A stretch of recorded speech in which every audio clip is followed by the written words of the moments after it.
Hello friends, आपका स्वागत है मेरे चैनल भक्ति की शक्ति में। आज मैं आपके लिए ज्येष्ठ मास में जल दान की कहानी लेकर आई हूँ। जेठ मास में जल के दान का बहुत अधिक महत्व होता है।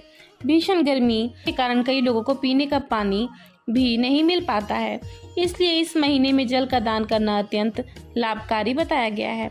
जेठ माह में घर के किसी खुली जगह पर या छत पर चिड़ियों के लिए दाना और पानी रखना चाहिए। गर्मी के कारण नदी तालाब सूखने लगते हैं, इस कारण पंछियों को पानी भी नहीं मिल पाता है, इसलिए घर के बाहर या छत पर पंछियों के लिए दाना पानी जरूर रखें। मान्यता है कि जेठ मास में जल दान से बड़ा कोई दान नहीं है, इसलिए किसी भी प्यासे जीव, चाहे वह पशु पक्षी क्यों न हो, उसे पानी पिलाने का मौका मिले, इससे बड़ा पुण्य का काम कोई नहीं हो सकता है। जेठ के महीने में भगवान राम से पवन पुत्र हनुमान की मुलाकात हुई थी, इस कारण यह महीना हनुमान जी की पूजा के लिए बहुत ही खास है। जेठ माह में श्री राम जी की पूजा के साथ साथ हनुमान जी की पूजा करना विशेष फलदायी है। इसी माह में बड़े मंगलवार का व्रत भी होता है, जिसमें हनुमान जी की विशेष पूजा होती है। धार्मिक मान्यताओं के अनुसार जेठ माह में हनुमान जी, सूर्य देव, शनि देव और वरुण देव की विशेष उपासना की जाती है। वरुण जल के देवता हैं, सूर्य देव अग्नि और हनुमान जी कलयुग के देवता माने जाते हैं। इस पवित्र महीने में पूजा पाठ और दान धर्म करने से कई प्रकार के ग्रह दोष से मुक्ति मिलती है। इस पवित्र महीने में जल संचय और पेड़ पौधों को जल देने से कष्टों का नाश होता है, साथ ही पितृ प्रसन्न होते हैं। एक गांव में एक सेठ और सेठानी रहते थे। सेठ जी की कोई संतान नहीं थी। सेठानी बहुत ही धार्मिक प्रवृत्ति की थी, वह दिन रात पूजा पाठ किया करती थी। सेठ जी बहुत ही धनवान थे, उनके पास किसी प्रकार की कोई कमी नहीं थी, लेकिन संतान न होने के कारण सेठ सेठानी बहुत ही दुखी रहते थे। सेठ जी के घर पर कई सालों से एक नौकर काम करता था। सेठ सेठानी उस पर बहुत विश्वास भी करते थे। एक दिन की बात है, सेठ सेठानी बहुत दुखी थे।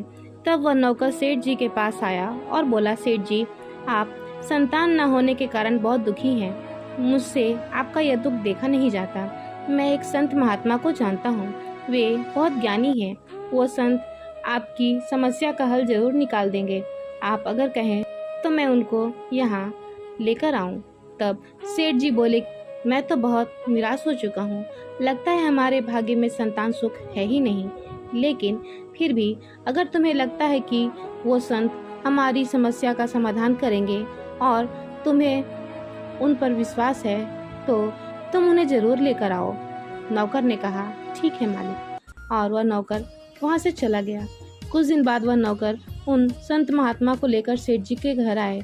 संत महात्मा ने सेठ जी और सेठानी का हाथ देखा और बोले, बेटा, तुम्हारी किस्मत में बच्चे का सुख नहीं है। यह सुनकर सेठ सेठानी रोने लगे और सेठ ने कहा, बाबा जी, ऐसा मत कहिए, कोई तो उपाय होगा। मैं अपनी सारी धन संपत्ति देने के लिए तैयार हूँ। तब साधु महात्मा ने कहा, बेटा, धन संपत्ति से संतान नहीं खरीदा जा सकता। तुम्हारे पिछले जन्म के कर्मों के कारण तुम्हें इस जन्म में संतान का सुख नहीं मिला। तब सेठ जी ने कहा, बाबा, पिछले जन्म में मैंने ऐसा कौन सा पाप किया है जिससे इस जन्म में हमें संतान नहीं हुई। तब संत महात्मा ने कहा, बेटा, पिछले जन्म में तुम एक मंदिर के पुजारी थे। दिन रात तुम भगवान की पूजा किया करते थे, लेकिन तुम्हें एक पुत्र की चाहत थी और तुम्हारे घर एक पुत्री हुई। इस बात से तुम बहुत नाराज हुए। पुत्र की चाह में तुम अपनी पुत्री से नफरत करते थे, उससे कभी प्यार नहीं किया। जब तुम्हारी पुत्री 5 साल की हुई, तब उसकी तबीयत बहुत खराब हो गई और तुमने नफरत के कारण कहीं भी उसका इलाज नहीं कराया, जिसके कारण तुम्हारी पुत्री की मौत हो गई।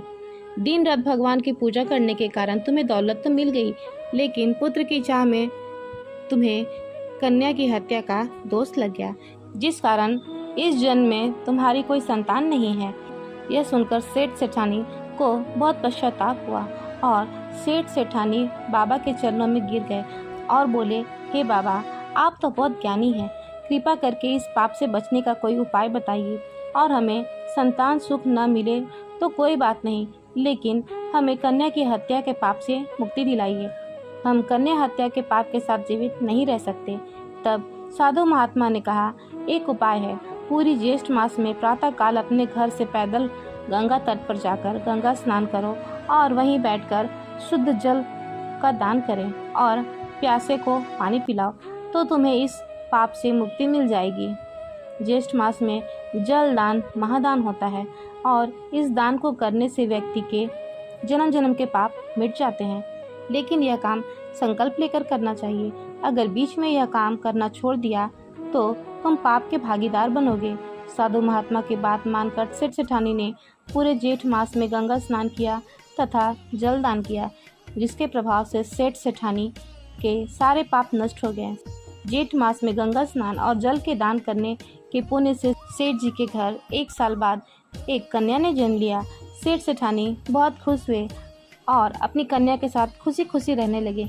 इसी प्रकार जेठ मास में जो कोई भी गंगा स्नान करता है, जल का दान करता है, उसके जाने अनजाने में हुए सभी पाप नष्ट हो जाते हैं। जय हो भगवान विष्णु की। इस वीडियो में इतना ही। आपको मेरी ये वीडियो अच्छी लगी हो तो मेरे वीडियो को लाइक करें और ज़्यादा से ज़्यादा शेयर करें और चैनल को सब्सक्राइब करना न भूलें। वीडियो में अंत तक बने रहने के लिए आपका धन्यवाद।